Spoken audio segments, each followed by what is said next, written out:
1학년 때는 시험을 거의 안 보거나 잘 보지 않았는데 2학년 때부터는 중간고사, 기말고사 다 챙겨본다고 하니까 걱정도 좀 될 겁니다. 하지만 선생님이 있잖아요. 자, 시 속에 말하느니 라고 되어 있어요. 우리가 시 속에 말하느니 라고 하면 아까 첫 번째 미리 보는 시험지에 나왔던 화자를 말하는 건데요. 일단은 시가 뭔지부터 다시 한번 끄집어내 볼게요.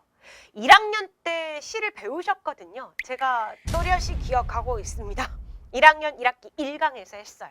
시라는 건 얘들아 자신의 생각이나 느낌을 운율이 있는 언어로 압축하여 표현한 문학이야. 나 이렇게 수업을 했어요. 근데 저만 기억하고 있더라고요. 그래서 다시 하는 겁니다. 시라는 건 자신의 생각이나 느낌을 운율, 리듬이 있는 운율이 있는 언어로 압축해서 줄여서 표현하는 문학을 우리가 시라고 얘기합니다.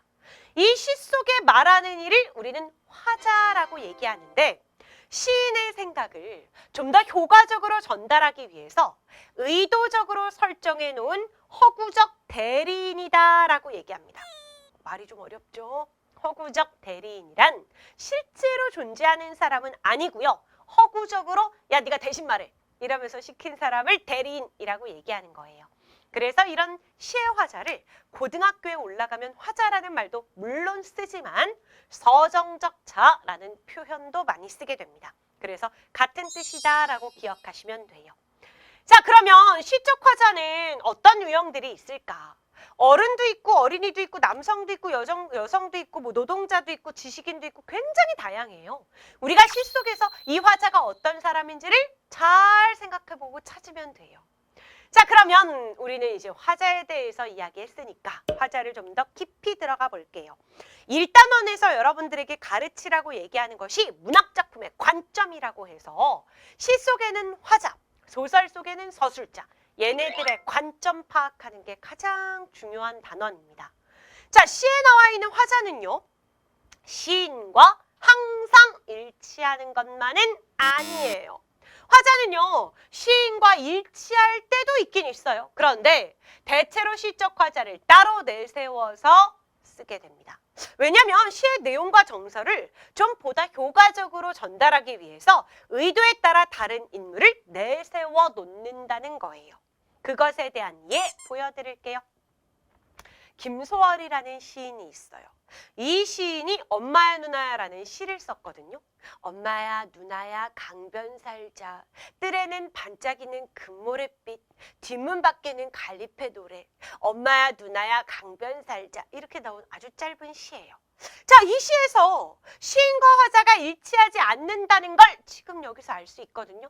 엄마야 누나야 이런 거 보면 소년이죠. 다 큰 성인 남성이 엄마야 누나야 뭐 이러진 않아요. 그래서 우리는 시인 김소월이 이 시를 지었을 땐 20살이 넘은 청년이었는데 시의 화자를 소년으로 내세워서 자연 속에서 살고 싶은 순수한 마음을 효과적으로 드러내려고 했었다는 겁니다. 성인이 돼가지고 어머님, 누님 우리 강변 가서 사십시다 뭐 이렇게 얘기하면 말하고자 하는 주제가 그렇게 효과적으로 전달이 안 돼요. 그래서 화자를 일부러 소년으로 내세웠다.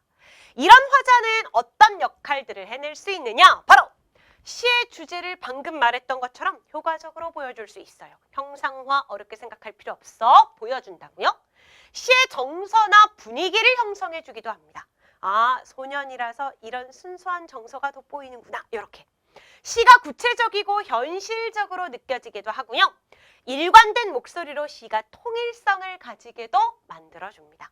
뿐만 아니라 인물이나 시적 대상에 대한 정보 제공해주기도 해요. 화자가 말하는 거에 따라서 아, 시 속에서 말하고자 하는 대상이 어떤 사람이구나, 어떤 것이구나 라는 걸 알게 하기도 해요. 그래서 화자는 시에서 매우 중요하다. 자, 그럼 화자는 언제나 시에 직접 드러날까요? 또 아니래요. 또 아니래요. 자, 여기 보니까 시적 화자는요. 직접 드러나기도 하지만 직접 드러나지 않을 때도 있습니다. 그러면 화자가 어떻게 겉으로 드러날까요? 이거 어떻게 찾을까요? 아주 쉬워요. 보세요. 나는 나룻배, 당신은 행인. 당신은 흙발로 나를 짓밟습니다. 나는 당신을 안고 물을 건너갑니다. 나는 당신을 안으면 깊으나 옅으나 급한 여울이나 건너갑니다. 직접 드러난 거예요. 응? 어떻게 찾았냐고요? 나로 나왔잖아, 나로. 그럼 직접 드러난 거야. 화자가 시 속에 드러났으면, 겉으로 드러났으면 나로 나타나요. 그럼 시에 나가 없으면요? 그럼 화자가 겉으로 드러나지 않은 거예요. 아시겠죠? 너무 쉽죠? 나만 찾아. 그렇지? 나, 내가, 나는 뭐 이런 거 찾으시면 돼요. 예습은 필요하지 않아요. 기대도 안 해요. 그러니까 복습만 제발 좀 잘 해오세요. 그리고 수업을 들었는데 더 궁금한 게 생겼다면 Q&A 게시판에 질문하러 오시고요. 그럼 우린 다음 시간에 만나도록 할게요.